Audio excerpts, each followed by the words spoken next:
अस्सलाम वालेकुम नाज़रीन, मैं हूं निम्रा मलिक और आप देख रहे हैं मेरा ऑफिशियल यूट्यूब चैनल। जैसा कि आप सभी जानते हैं कि मैं अपने इस चैनल पर जो भी पाकिस्तान की या इंटरनेशनली लेटेस्ट न्यूज़ होती हैं, लेटेस्ट अपडेट होती हैं, मेरी कोशिश होती है कि अपने इस चैनल में अपनी ये 5 मिनट की वीडियो के थ्रू आप लोगों को समझा सकूँ कि एक्चुअली करंट सिचुएशन क्या चल रही है पाकिस्तान की। इस वक्त अगर मैं बात करूं कि पाकिस्तान को जिस खतरनाक तूफ़ान का सामना है वो सरहद पार से नहीं बल्कि हमारे मुल्क में ही मौजूद है। अगर हम देखें पंजाब भर में जिस तरीके से सैलाब की सूरत हाल है और जिस तरीके से आवाम परेशान हाल है, उस हवाले से हम अपनी आज की इस वीडियो में बात करेंगे कि किन किन एरियाज़ में जो है वो सैलाब आया है, किन किन एरियाज़ को ख़तरा है, कौन से इलाके जो है वो इस वक्त डेंजर जोन में है। तो वीडियो को आपने स्किप बिल्कुल भी नहीं करना, वीडियो को आखिर तक देखना है ताकि आप लोगों को इस वीडियो में कोई भी अपडेट जो है वो मिस ना हो सके। और जो लोग मेरे चैनल पर नए आए हैं, सबसे पहले मेरे चैनल को सब्सक्राइब कर लें ताकि इस तरह की जो भी लेटेस्ट अपडेट हो वो बर वक्त और टाइमली आप लोगों तक पहुंचती रहे। तो चलिए आज की अपनी इस वीडियो का आगाज करते हैं।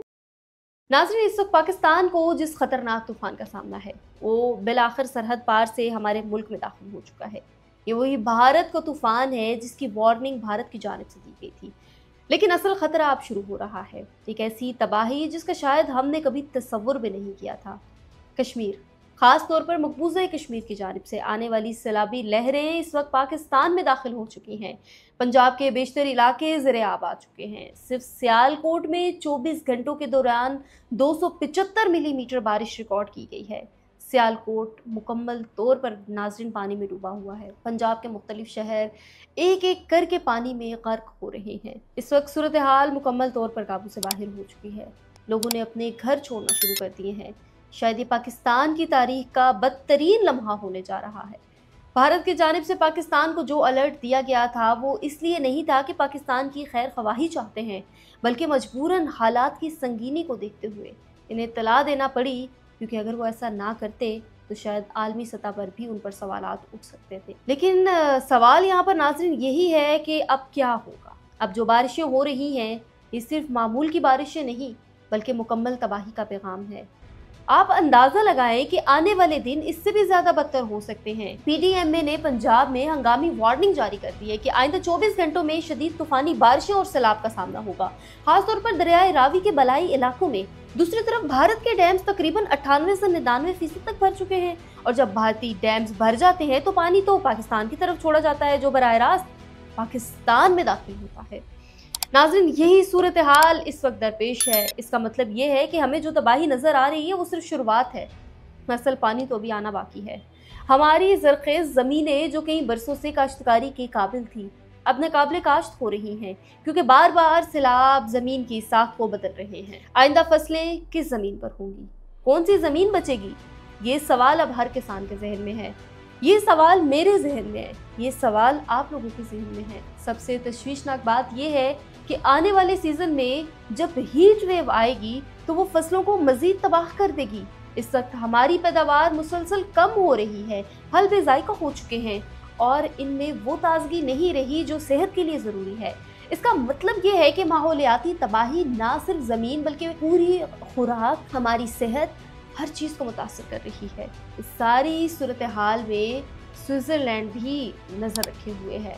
उन्होंने अपने ग्लेशियर्स को बचाने के लिए आर्टिफिशियल कंबल इस्तेमाल किए ताकि पिघलाव को रोका जा सके, लेकिन बदकिस्मती से पाकिस्तान के पास तो ऐसे वसाइल ही नहीं हैं। हमने अपने शहरों में दरख्त काट दिए हैं, नालों पर सोसाइटियाँ बना दी हैं, कुदरती पानी के रास्ते हमने बंद कर दिए हैं, और अब हम हैरान हैं कि पानी हमें तबाह क्यों कर रहा है। ना अमीर बचे, ना गरीब बचे, ना पोश इलाके, ना दही, सब कुछ पानी की सत में है। दरियाओं में आने वाले सैलाब सिर्फ एक कुदरती आफत नहीं, ये हमारी गफलत का नतीजा है। और अब हमारे पास वक्त बहुत कम बचा है। हमें फौरी तौर पर माहिरीन, खास तौर पर बैनुल अक़वामी साइंसदानों से रुजू करना होगा। हमें ये तस्लीम करना होगा कि हम खुद से इस बहरान को कैसे बचाएं। अब सर्दियों का मौसम भी करीब है। इस बार स्मोक की शिद्दत खास तौर पर लाहौर में नाकाबिले बर्दाश्त होने वाली है। अगर हमने खिड़कियां बंद ना की तो सांस लेना मुश्किल हो जाएगा। पहले ही लाहौर औसत उम्र तकरीबन 12 साल कम हो चुकी है। लोग अभी 30 की दहाई में दाखिल होते हैं, बीमारियों में मुब्तला हो जाते हैं, और जब तक वो 58 में पहुंचते हैं जिस्म बिल्कुल कमजोर हो जाता है। आप सोचिए, एक तरफ स्मोक, दूसरी तरफ सैलाब, तीसरी तरफ हीट वेव और चौथी तरफ नाकिस नकासी आपका निज़ाम। हम किस तरफ जाएं? हम कहाँ छिपे? अब हालात इस नहज पर पहुंच चुके हैं कि पाकिस्तान एक खतरनाक माहौलियाती जोन बन चुका है, और अगर अब भी हमने कुछ ना किया तो आने वाला वक्त शायद हमें माफ़ ना करे। लिहाजा फौरी तौर पर अक़वाम मुत्तहिदा, आलमी साइंसदान और ख़ास तौर पर माहौलियाती माहिरीन से मदद लेना नागुज़ीर हो चुका है। हमें इन सब से पूछना होगा कि हम अपनी ज़मीन, अपनी फसलें, अपने लोग और अपनी नस्लें कैसे बचा सकते हैं। ये वक्त सिर्फ वीडियो देखने का नहीं, ये वक्त है अमल करने का कि हम मुल्क पाकिस्तान के लिए क्या कर सकते हैं। और अगर आप वाकई पाकिस्तान को बचाना चाहते हैं तो इस वीडियो को हर मुमकिन जगह पर शेयर करें, अपनी राय का इजहार करें और आइंदा के लाहे अमल पर खुलकर बात करें।